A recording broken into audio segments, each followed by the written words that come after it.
I love this game. There's something special about it, you know? Its HD counterpart tends to steal a lot of the spotlight these days, and trust me, I get it, that version is fantastic, it deserves the attention. But I find it a shame that this SD version gets overlooked so often. You might remember I've talked about this game before, I like to think I've contributed to people remembering it.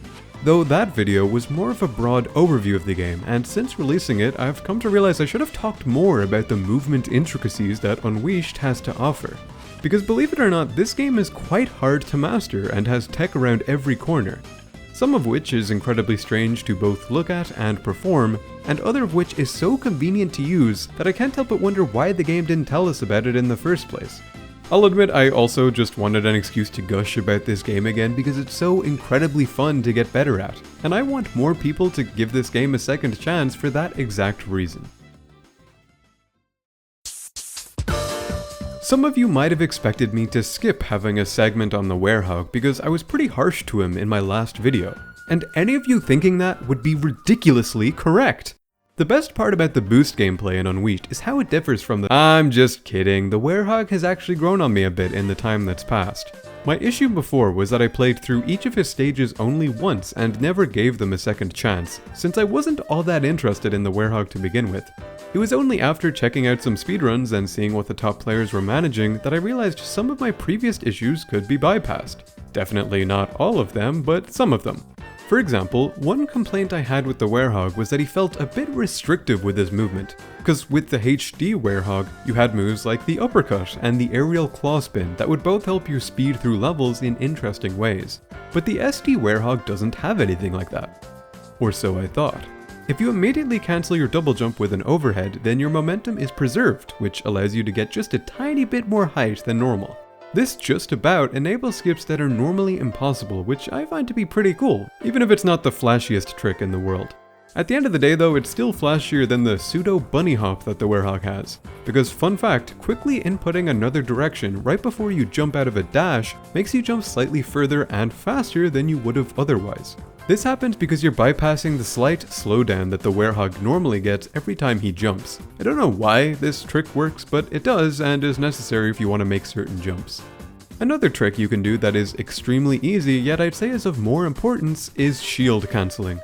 Which, by the way, is incredibly easy to do, as simply pressing shield is enough to cancel any grounded animation that you were previously in. I'll admit I find this less exciting to talk about since you can actually do this in both versions of Sonic Unleashed, but I'd say it's a lot more useful in UnWiished. Like, take the simple act of turning for example. This is what it looks like without shield cancelling, and then this is what it looks like with shield cancelling. That's a noteworthy difference if you ask me. Shield cancelling will help you with other annoyances too, like this dash attack. This move is very easy to do on accident because even though it's a dash attack, you're locked into doing one after only about a second of walking. And it becomes annoying when you're trying to hit an enemy like normal, but instead you shoot past them with a dash attack that does tiny damage and repositions you. Thankfully though, shield cancelling right before you attack an enemy bypasses that annoyance. In fact, it's worth shield cancelling before you do lots of things.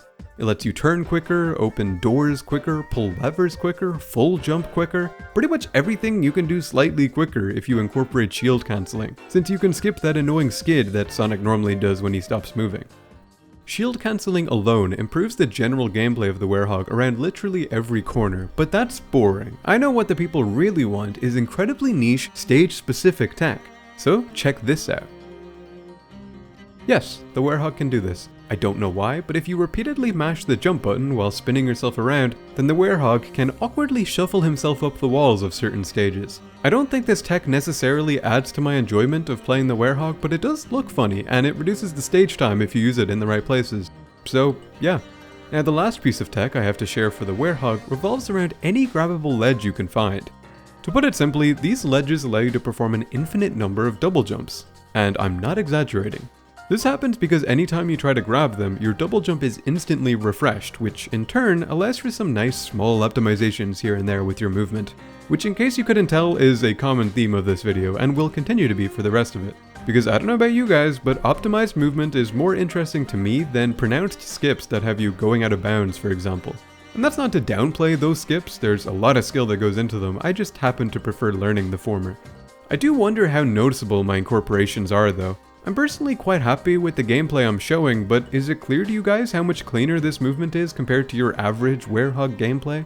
Even if you can notice the higher standard of gameplay, I imagine it's a hard sell to actually get you to try out this Wii version of the Werehog, especially when he's undeniably the weaker part of this game.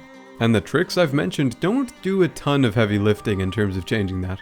Still, I wanted to shine some light on this neglected soul regardless, because while his gameplay is overall kind of meh, he does have some points going for him, and so I hope I did him justice on that front. With that being said though, I think it's about time we discussed the better half of this game.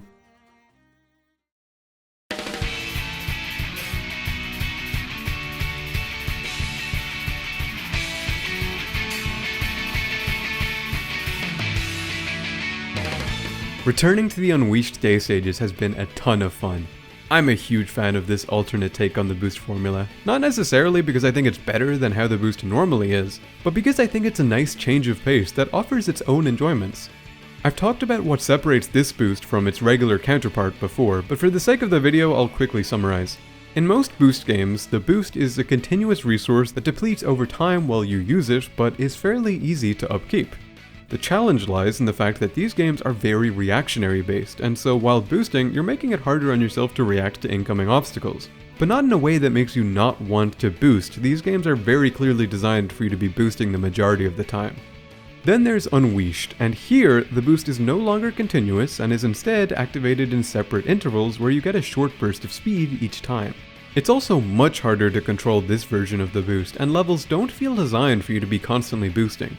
In fact, if you try to do that, it's likely you'll hit into walls and cancel your boost in the process, since turning while boosting feels almost impossible. When I lay things out like that, I can see why this style of boost might sound bad or frustrating, but in truth it's just harder to master, that's all there really is to it. Besides, all I've described is the gameplay at its surface level, and just like with the Werehog, there's lots of small tech that you can learn in order to truly master its movement. For example, a simple piece of tech that I imagine most people already know about is that at the start of the stage, if you press the boost button right after the countdown, then Sonic rolls and earns a free piece of boost gauge to begin the stage with. However, if you mistime your button press, then yeah, there's your context to the start of the video. But I imagine most of you already knew about that little trick, so how about some tech that's more obscure? Similarly to the HD version of Unleashed, Sonic's homing attack is bound to the boost button in this game, which means that if you're ever able to homing attack, then your air boost becomes inaccessible until you're away from enemies. However, you're able to get around this by utilizing what's known as a boost buffer. See, while you can homing attack with boost, this game also allows you to homing attack with jump. This means that anytime you jump and don't let go of the jump button, then you can actually air boost in moments where the game never intended you to. This is because so long as you're holding down the jump button, the game registers that you're already pressing homing attack, which then allows you to air boost since you can't homing attack with two buttons at once. So while this sequence looks entirely ordinary, it's only possible if you utilize boost buffering, because otherwise pressing boost would have just made you homing attack in this scenario. I'll admit I've talked about this next piece of tech before, but it's worth bringing up again because I find it so funny that the infamously hard to control boost of this game can actually be easily cancelled at any point in time by just pressing back on the control stick. Yes, it's that easy. This technique has the obvious use of slowing yourself down for turning corners and such, but it's also great for letting you cancel your old boost in order to start a new one that will run out at a more favorable time. Because a boost lasts about 2 seconds, and the timing at which it ends can be quite important if you're trying to pull off skips like the one that you're watching right now. If I hadn't cancelled and restarted my boost, there was no way I would have made that jump. While I'm on the topic of the boost, I want to mention a strange quirk about how it functions. See, in other boost games, when you start a boost, you're sent in the direction Sonic is facing, or in the case of newer games, the direction that you're holding the control stick. But in this game, it's actually the direction the camera is facing that determines where Sonic will boost towards. Meaning, if the camera is facing somewhere off, you'll need to wait for it to line up before hitting boost. Otherwise, you'll be sent off target. It's weird, I know, it takes a bit of getting used to, but once you know that it works this way, the boost becomes a lot less frustrating to use. Another weird oddity of this game comes into play in 2D sections. Do you notice anything different about these two pieces of gameplay when they're put side by side? Well, maybe you'll notice that one of them was slightly faster. But why? Well, in 2D sections specifically, Sonic actually moves faster if you let go of the control stick. I know this sounds odd, and it is, but I can explain what's happening. See, when you hold a direction in 2D, it introduces a bit of friction, for some reason, which slows Sonic down a bit. Letting go of the control stick, however, ensures that he perfectly travels through the 2D plane. Of course, you need to be boosting for this trick to be effective, but yeah. Now, time for the most interesting tech I'll be showing on this video, which you're seeing in action right now. And no, sliding doesn't do this normally. The only reason Sonic has all this speed is because of rail speed glitch, otherwise known as RSG. To put it simply, when you jump off a rail in 2D, Sonic's speed cap is temporarily removed. This allows you to pull off some crazy jumps that aren't anywhere close to attainable without it. And the skips that it enables are easily some of my favorite to execute in the entire game. Like, are you seeing how satisfying this is to look at? My only complaint is that I wish I could do stuff like this more often, although in hindsight I'm pretty inconsistent with these skips as it is, so maybe less is for the best. Now, be sure to brace yourself because this next technique is the most important one to master out of anything I've talked about so far. In fact, I've been utilizing it almost the entire time in my footage, which begs the question, what could I be referring to? Drifting. It's drifting. Now before you get mad, I genuinely debated whether or not I should call drifting tech, since it's no secret, it's a move the game actively tells you about. But I decided to bring it up regardless, since every time I watch someone play this game, they almost never use the drift to its full potential. They'll use it in the obvious moments, such as wide turns, but I never see it used for micro turns, which are so important if you want to master this game.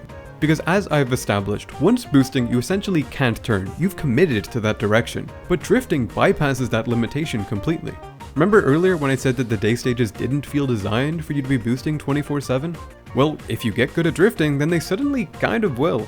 The boost will still be hard to control, obviously, but I'm telling you, if you put in the time, then things will start to click, and this game will genuinely become so much more fun to play.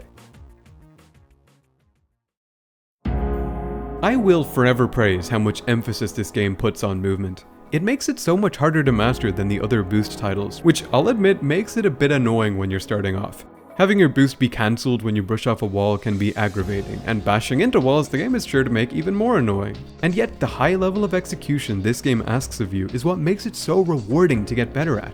Take the footage you're watching right now for example. I was only able to get to this level of skill by spending hours playing and replaying these stages, and to be honest, I found it quite difficult. This is a tough game to master, and even after all my practicing, I'm still only barely competing with the level of skill that some of the top speedrunners of this game operate at. Hopefully though, with this video serving as an entry point, maybe there will be some new people to the scene. Me though, I'm not trying to get on a leaderboard. Or at least not yet. Maybe that arc will come in the future, who knows. But for the time being anyway, I just find this game fun. It's the definition of a hidden gem, and I will forever sing its praises. On the topic of speedrunners though, I want to give a huge shout out to SpecWee, who is the world record holder for any percent, all day stages, and all night stages. SpecWee is the GOAT, and this video would not exist without him since almost everything I showcased I learned from him. In fact, if you found this video interesting and would like to learn more about speedrunning Sonic UnWiished, I highly recommend checking out his guide on speedrunning the day stages. There are tiny bits which are outdated, but for the most part this is an amazing guide which goes far more in depth than my video and also covers tons of stage specific tech that I didn't talk about. With all of that being said though, that is all from me. So, thank you very much for watching and I'll catch you in the next one. Take care.